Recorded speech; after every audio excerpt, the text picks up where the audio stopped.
Hey, what up, Dodgers Nation? D-Mac here. You can follow me on Twitter and Instagram at DMac_LA. Today, we've got a special treat for you guys in just a few seconds. I'm going to be joined by ESPN MLB insider Alden Gonzalez, and we're talking all things Dodger baseball. Who's LA's biggest threat in the postseason? How will LA manage their starting rotation, their bullpen in the postseason? How close were the Dodgers to trading for Juan Soto? Got some thoughts on the Dodgers re-signing Trea Turner in the offseason. Will that be their top priority? Will they pivot to signing another premium shortstop? And then finally, do the Dodgers have a chance of trading for Shohei Ohtani? How does that look as well? So we're going to break it all down in just a few seconds, but first, be sure to hit that subscribe button, hit that notification bell, and if you really want to support the channel, smash that like button. And as always, I want all your takes on these topics down below. Who do you think is the Dodgers' top threat in the National League? And also, if the Dodgers aren't going to re-sign Trea Turner, do you think they should pivot to possibly signing a Xander Bogaerts, a Carlos Correa, a Dansby Swanson? I want your thoughts on Trea Turner, and should they go all in on possibly making a move for Shohei Ohtani? I want all your takes down below in the comment section. And for all latest Dodgers news, head over to DodgersNation.com. So it's a special day here on the Dodgers Dugout Podcast. Today, we are joined by ESPN baseball reporter, MLB insider Alden Gonzalez.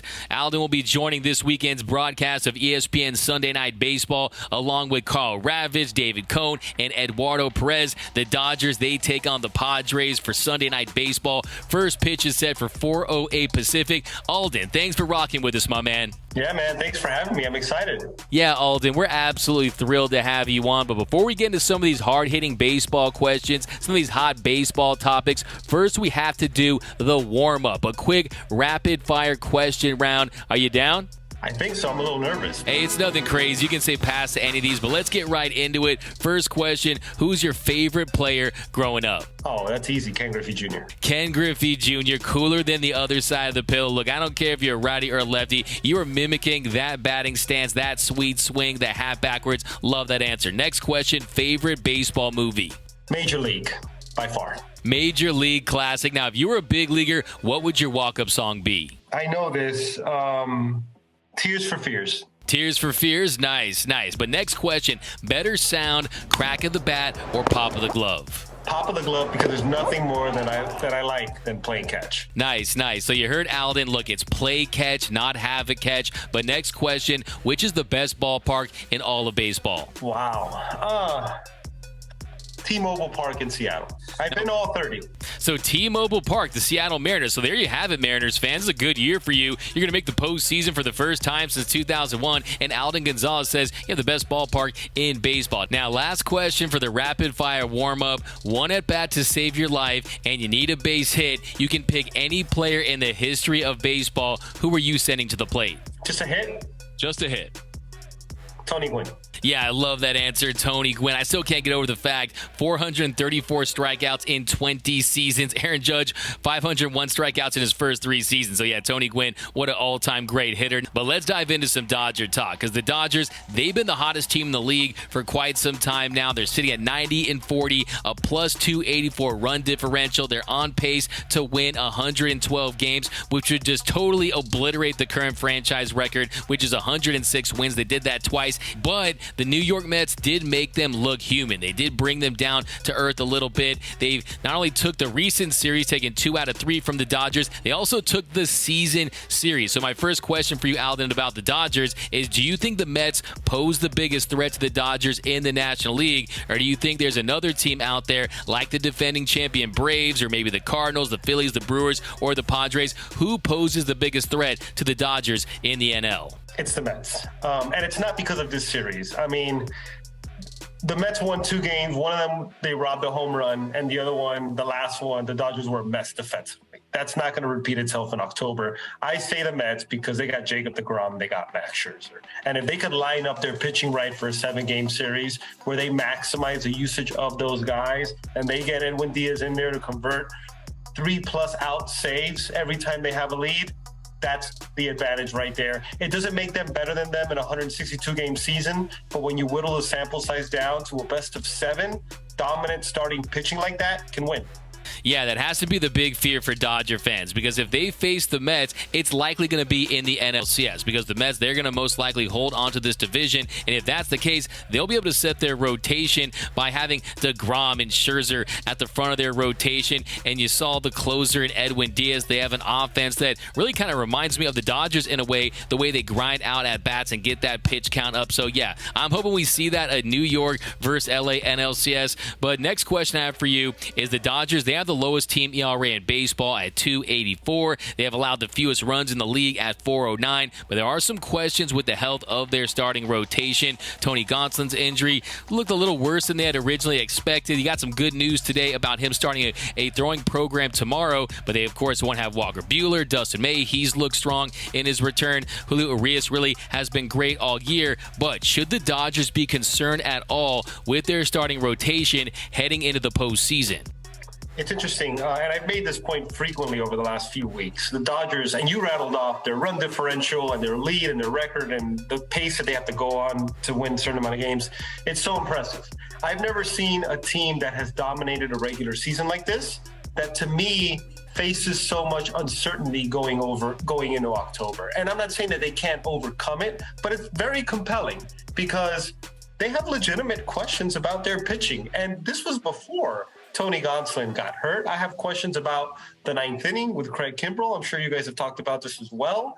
And it's just not very common for a team this dominant to have such sort of pertinent questions about its pitching staff, especially when they lead the majors in ERA, and I think they're on pace to lead the majors in ERA for the fourth consecutive year. I'll say two things about the Dodgers pitching situation right now.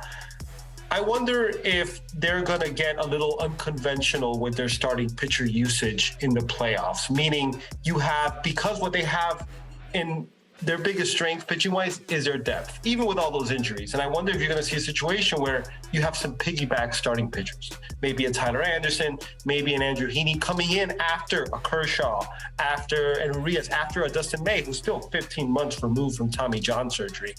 I also wonder, will they be tempted? I don't know that this is their thinking right now, but down the road, are they going to be tempted to use Julio Urias in a bullpen role? Maybe on his bullpen day, he comes out of the bullpen. Maybe he closes out a game. We've seen them do this with Julio Urias. I don't think that's Julio's preference, but I wonder if they do that. Yeah, it'll be very interesting to see how they use Julio Urias this time around, because in 2020, it worked to perfection. He was the ultimate weapon coming out of that Dodgers pen. He closed it out in the NLCS in Game 7, closed it out in the World Series Game 6, but last season they went to it and it didn't have as much success in Game 2 of the NLCS, and I think that he was compromised for the rest of that series. So I call him the Urias around here. I think that he's got to carry this Dodgers starting rotation a lot like he carried the bullpen in 2020. But I want to talk a little bit about this Dodgers bullpen, because we know Craig Kimbrell really has struggled at times. I've labeled him Craig Crumble when he can't get the job done, and yes, he has had some bad luck when you look at the ERA to the FIP to the BABIP, but the bottom line is Dodger fans just don't trust Craig Kimbrell. And I just want to ask you, how do you think the Dodgers will deal with the Craig Kimbrell situation? How will they deal with the back end of their bullpen? How will they close games in October? Honestly, this might sound a little bit short-sighted, but I think September is going to play a big part in that. How does Craig Kimbrell look in September? And I do wonder if Craig Kimbrell's in a situation where he's either your closer in the playoffs or he has no role in this bullpen. Like, he's not going to be your seventh inning guy. He's not going to be your eighth inning guy. And I think it might be a situation where they're going to assess in September. They're going to keep giving him save opportunities. Is he somebody that we could trust going into the playoffs? I'm sure they're going to work with him to iron some things out. And if not, I wouldn't be surprised if he just doesn't make the roster. And then at that point, look, Evan Phillips has been fantastic. He's been almost unhittable this month. Blake Trinan, if he's Blake Trinan, I think the preference for the Dodgers is that Blake Trinan is not their closer, not because he can't do it, but because he's so valuable to them in that fireman, multi-inning role. He's one of the best in baseball at it. So if Evan Phillips can slot in the ninth, and then you got Blake Trinan, and then you got Chris Martin or Alex Vesia, or you're going to have Tommy Kahnle back, they hope. They still have some substantive depth in that bullpen. You hope that Brusdar Graterol is okay. I think we're going to find out more about him and his forearm situation, or his elbow, I think it is, today.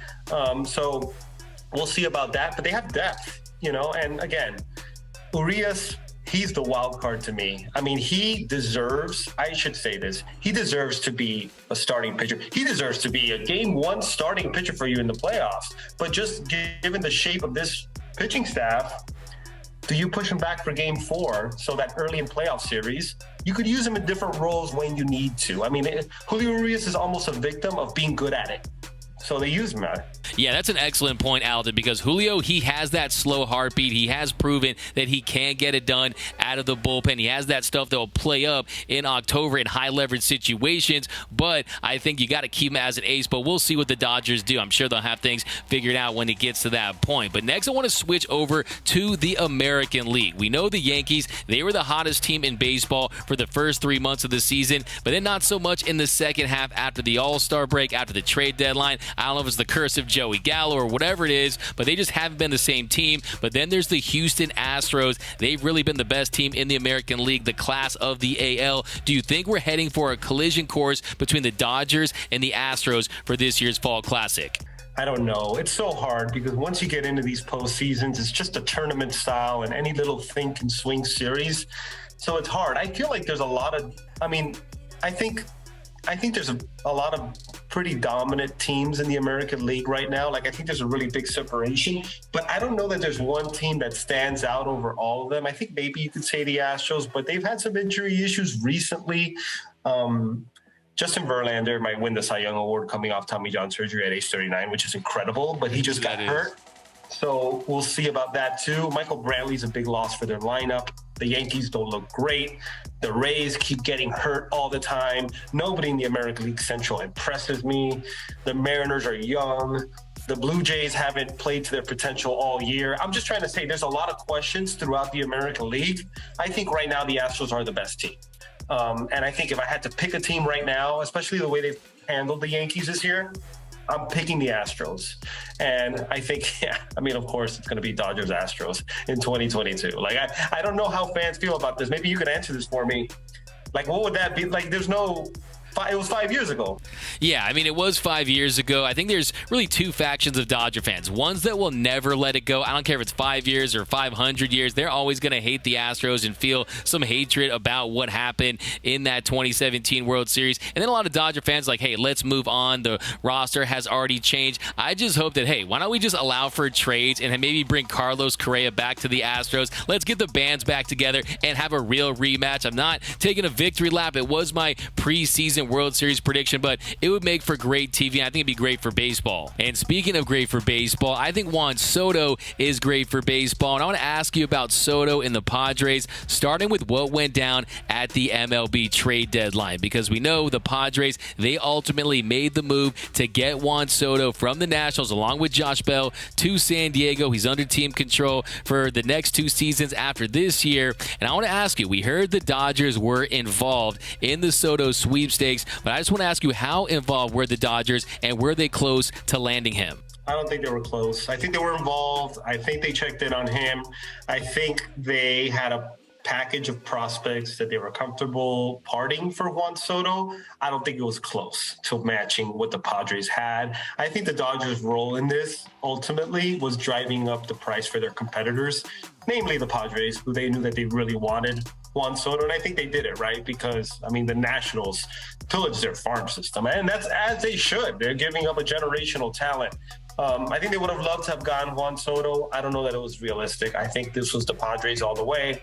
AJ Preller was not going to lose out to the Dodgers in a big trade like he did last year. You go back to last year, the Dodgers getting Max Scherzer and Trey Turner. I will say, number one, it was AJ Preller's idea to pair Trey Turner and Max Scherzer together in a trade, and it was Andrew Friedman who ended up getting him, okay? But not getting Max Scherzer is what basically, they were on their way already, but it basically pushed the Padres down the hill because they ran out completely of starting pitching. They had nowhere to turn. Their bullpen was already completely taxed by the time they got to August. And they fell off. They fell off in historic fashion. And I just don't think AJ Preller was going to let that happen again.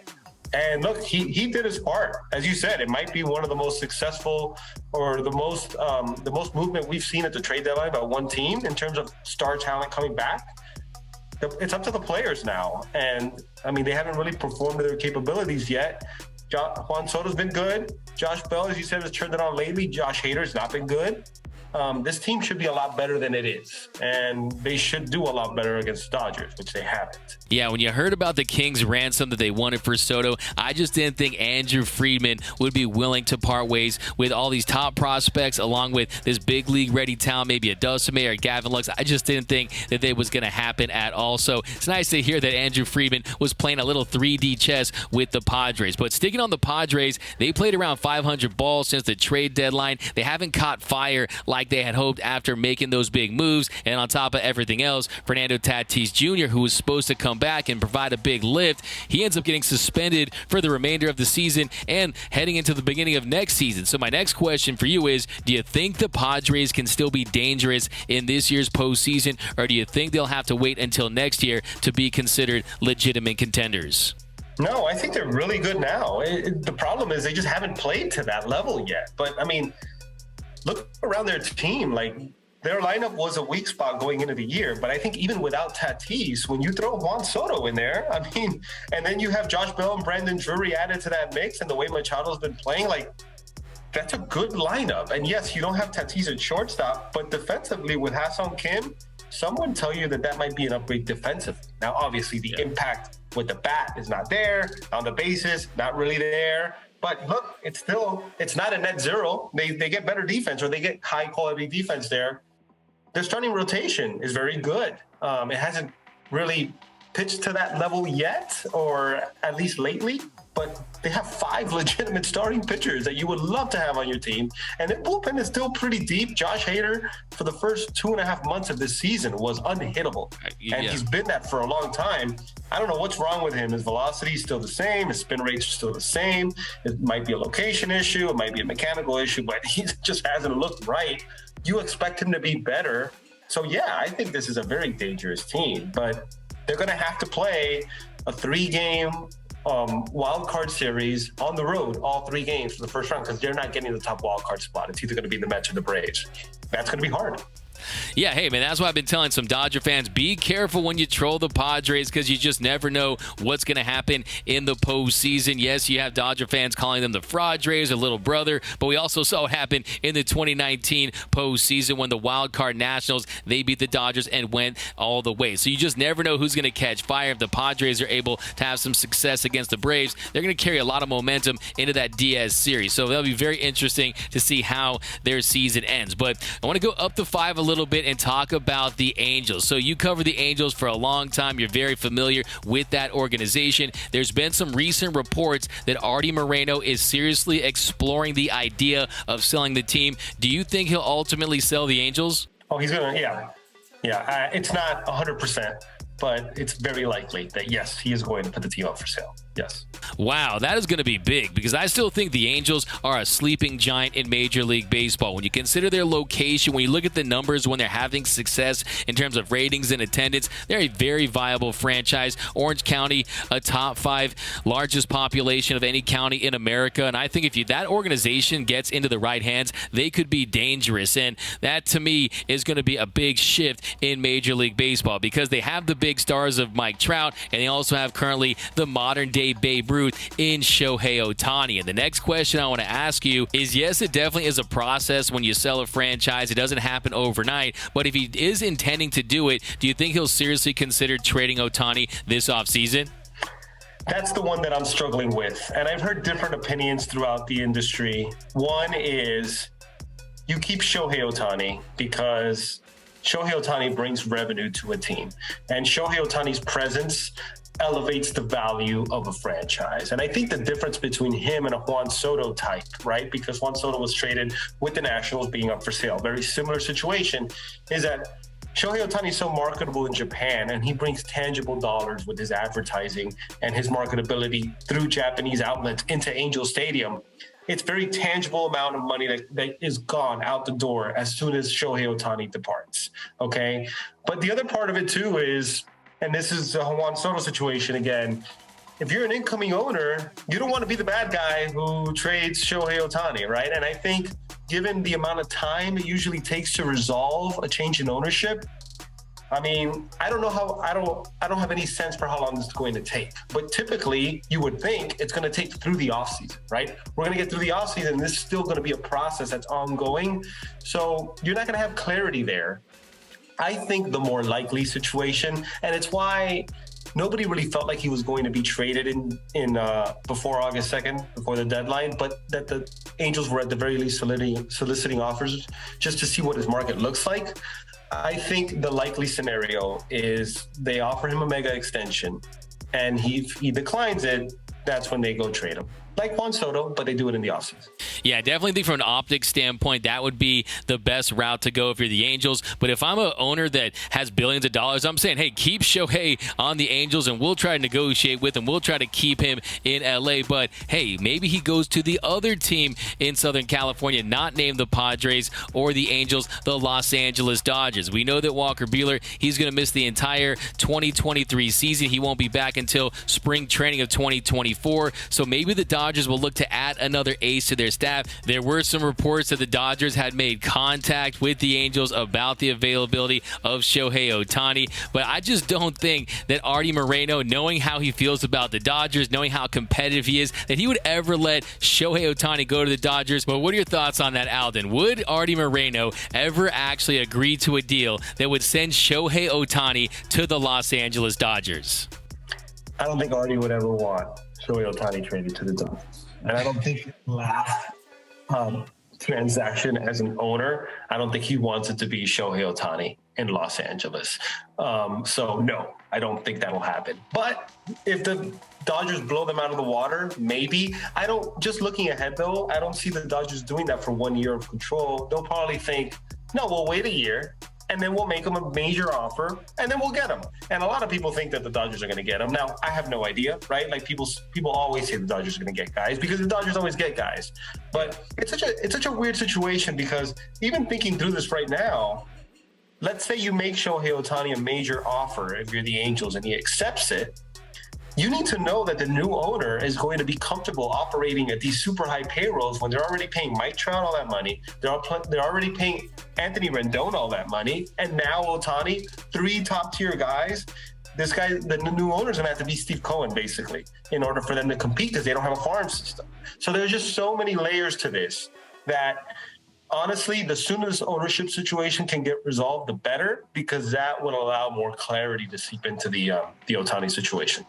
Yeah, it's definitely going to be one of the most fascinating, intriguing storylines this offseason. What will the Angels do with Shohei Ohtani? And I hear you. That's definitely something you consider is just waiting and trying to sign him after next year. But I do think maybe, just maybe, if they feel like they can trade for him and sign him to a long-term deal and keep him in L.A., maybe they would consider parting away with some top prospects just to have him next year already and try to maximize the rest of his prime. But we'll see what happens. But the Shohei talk really gets me excited because I want to see him in Dodger blue. The Lakers had the Showtime Lakers. We need the Shohei time Dodgers next season, I think, or after that. I think that'd be fantastic for baseball. It just feels like he belongs in one of these big markets, the Dodgers or the Yankees or a team like that, but we'll see. Now, another player I want to get your take on is Trea Turner. So Trea Turner, he's going to be a free agent this offseason. To me, he's a must re-sign for the Dodgers when you look at what he brings, how dynamic he is as a player, all the success that you've had with this big three of Mookie Betts, Trea Turner, and Freddie Freeman. You could even include Will Smith and call it a Fantastic Four. There's been a lot of talk about him wanting to sign with an East Coast team, all these rumors. But the first question I have for you is, do you think it'll be the Dodgers' top priority this offseason to re-sign Trea Turner? I don't know. I think it might be. I don't know enough about that situation yet, but I think they love having Trea Turner, and I think they love the way their offense flows, obviously, with him and Mookie Betts and Freddie Freeman at the top. And it's interesting because when Trea Turner first got to LA, what you heard a lot about Trea Turner, and I heard this myself, was that he wants to sign with an East Coast team. He has no interest in playing on the West Coast. He wants to have spring training in Florida at the very least, right? Like that's what he wants to do. Watching him in LA, watching the way he seems to click with Mookie Betts and Freddie Freeman and the relationship that they've had, and like, how could you not have fun on this team that does so well in Los Angeles? I got to think that that's different now. I feel like that has shifted. And I feel as if the Dodgers payroll, I mean, you might know this better than me at this point, but I feel like the Dodgers payroll is actually pretty manageable. They don't have a ton of long-term deals in the books. Mookie Betts is definitely one. Freddie Freeman is another. But you look beyond that, there's not really much of that. Most of their money is gone within a couple of years. Now, eventually, they might have to pay Julio Urias if they want to keep him. Yeah. Walker Buehler, same thing. Will Smith is going to start making a lot of money soon. So these are things that you got to consider. But in terms of long-term contracts, they have two. And they could operate, maybe unlike the Angels, they could operate at the revenue streams where they could have three guys making top-tier money. And then the thing that's so great about the Dodgers, the reason why, well, there's two reasons, right? But the sustainability, number one, they could find a Tyler Anderson and they could make him an ace. So you could pay $8 million for a starting pitcher and he's an ace. Every organization would love to be able to do that. Very few can. But the second thing is just their pipeline of development. They just keep bringing guys up through the system in those 0 to 3 years, making the league minimum. It offsets their payroll, and it allows them to do stuff like this. I think Clayton Kershaw has been huge for them in that he's only taking 1-year contracts. You know, he's not burdening them with a big long-term deal, which he could have. He could have put pressure on them to do that. He didn't. So they have the means to be able to afford a Trea Turner. I think it's just going to come down to whether or not the two sides can find something that makes sense. Yeah, I mean, when you look at the Dodgers in the future, you've got Mookie Betts, Freddie Freeman, Chris Taylor, and Austin Barnes, but that's all they have after next season. This team has a lot of flexibility to go out and pay a guy like Trea Turner, but let's say they're unable to bring him back. Let's say he signs with another team out there. Do you think the Dodgers will pivot and make an attempt to sign a Carlos Correa or a Xander Bogaerts or a Dansby Swanson, some of the other premium shortstops that could be available this offseason? I'm rooting so hard for Carlos Correa in LA. I want that so badly to happen. I really do, just because it's so fascinating. Yeah. And just, I love the persona. I think so. I think shortstop might be a hole for them right now. Unless you're comfortable playing Chris Taylor every day at shortstop or Gavin Lux every day at shortstop. I'm not saying that would be a disaster, but I don't think that's the preference. I don't know who up in their system they could plug and play there. So I think so. I think the market is ripe to get a star caliber shortstop. I mean, Correa is going to opt out of his deal. Xander Bogaerts is going to be out there too, and then Swanson as well. I would put Trea Turner at the top of that list. But yes, I think you make a great point. I think if they don't get Trea Turner, I think they have to pivot and get a shortstop, because when you look around at their team and you're trying to identify just sort of weaknesses, right? That might be the only position. I don't know that there's anything else there, you know? So shortstop might be it, and then obviously building out their pitching depth. Yeah, I agree with you 100%. It just feels like the Dodgers want to have a premium shortstop. They want to lock up one of these big names. They were linked to Francisco Lindor a couple years ago in the trade rumors. They offered Corey Seager a $250 million contract during spring training in 2021. They offered him a big offer before he signed with the Texas Rangers. They traded for Trea. I definitely think they want one of these big shortstops, and I just don't think they feel like Gavin Lux is going to be that viable option at shortstop defensively, but we'll see how it plays out. To me, I think the Dodgers need to take a page out of Trea Turner's book. He's got the prettiest slide in the history of baseball. Just slide a big fat contract across that desk and have him sign up and lock him, Mookie, and Freddie up for the next 5 seasons. They're going to contend for World Series titles. But Alden, thank you so much for joining us here on the Dodgers Nation YouTube channel, the Dodgers Dugout Podcast. Man, I'm not going to lie, I could do this for hours, man. Definitely a treat to have you on. But be sure to tune in to ESPN Sunday Night Baseball. Dodgers Padres, a 4:08 first pitch. Alden will be covering the game along with David Cohn and Carl Ravitch and Eduardo Perez. So be sure to tune in to ESPN Sunday Night Baseball, 4:08 Pacific. But thanks for rocking with us, Alden. Thanks, man. This was fun. Appreciate you having me on. And be sure to follow Alden Gonzalez at Alden_Gonzalez at Twitter and Instagram. And be sure to subscribe to the Dodgers Nation YouTube channel. Hit that subscribe button. Hit that notification bell. And if you really want to support the channel and see us post even more content, smash that like button. And also, give me all your takes on today's topic. Do you think Trea Turner is a must re-sign? Do you think if they can't re-sign Trea, should they pivot to try to sign one of the other premium shortstops available? Let me know down below. What are your thoughts on Shohei? Who's the Dodgers' biggest biggest threat in the NL? I want all your takes down below. My name is Doug McCain. You can follow me on Twitter and Instagram at DMac_LA. And until next time, think blue, bleed blue, and I'm out.